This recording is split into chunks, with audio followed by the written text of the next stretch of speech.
you again. Last Sunday we spoke about sheep.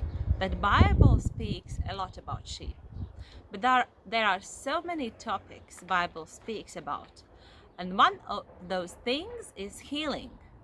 Bible speaks how God heals people throughout all the history. So if we are looking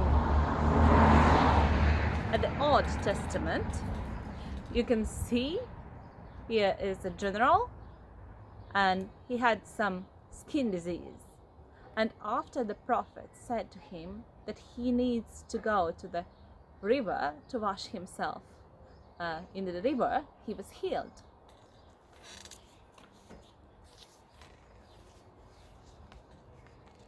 Here is some woman you can see down there, and one of them thinks that maybe if she could just touch Jesus' clothes, she could be healed from the disease.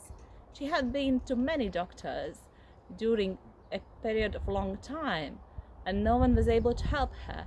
And she touched the Jesus, and she was healed immediately.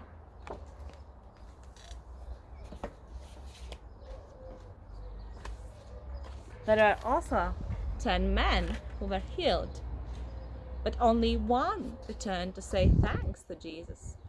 So lots and lots of stories into the Bible about healing. It's important to stay healthy. When we are sick, when we have headache or temperature, we are feeling poorly, we can't concentrate to learn or read our books. And then parents, or sometimes if the sickness is more serious, then doctors give us medicine, and we need to take it until we feel much better. But in Bible times, the healthcare system wasn't so developed. There were often lack of medicines and doctors, and when people got sick, there was often times when there was no one who could help them. So when people started to notice that the Jesus not only teaches, but he has power to heal the sick, whenever they went, there were crowds that followed Jesus. And when Jesus entered in some house, there were people gathering more and more, and soon that house became so crowded that no one could get in. But in this small village, there were some friends who heard that Jesus is there. And they had a friend who was seriously sick. He was paralyzed and he wasn't able to walk or move by himself. So these friends tried first to get his friend in through the doors, but they failed. Therefore, they developed a very clever plan. So they made a hole into the roof, got up to the roof their friend, and then lowered him down until he was at the Jesus' feet. Can you guess what happened next? Of course, Jesus healed that man, and he was able to stand up and walk home in the same moment. But Jesus did also one more thing. He said, "Your sins are forgiven." Because Jesus was the Son of God, and he died on the cross for our sins, he has power to forgive our sins. And Jesus takes care not only about our body, Jesus is able to heal our spirit and our soul. So whenever we are doing sin, or sin is hurting us, we ask Jesus to set us free from our sin and forgive us.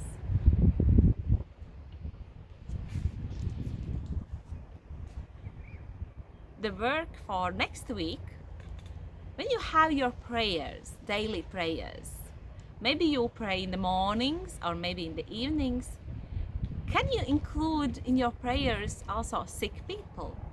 Maybe you have some friend or granny or granddad who has some health problems, so you could pray about him. Or if you don't know anyone who is sick in the moment, maybe you can pray for those who are in hospitals, that God gives wisdom to the nurses and doctors. They can find the right medicine to heal the person, and he can go home happy and healthy. Have a nice week. Be blessed. Kas spēj slimo dziedināt, kas spēj jūru mierināt, kam par nāvi uzvara, kas mani pestījā, kas var šaubas klīdināt, kas var mani pasargāt, dzīve jēgu dāvināt, kam pieder mana sirds.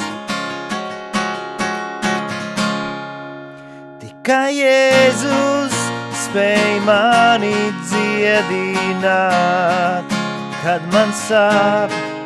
Tikai Jēzus var šaubas klīdināt, kad tas nāk. Tikai Jēzus, Dieva dēls.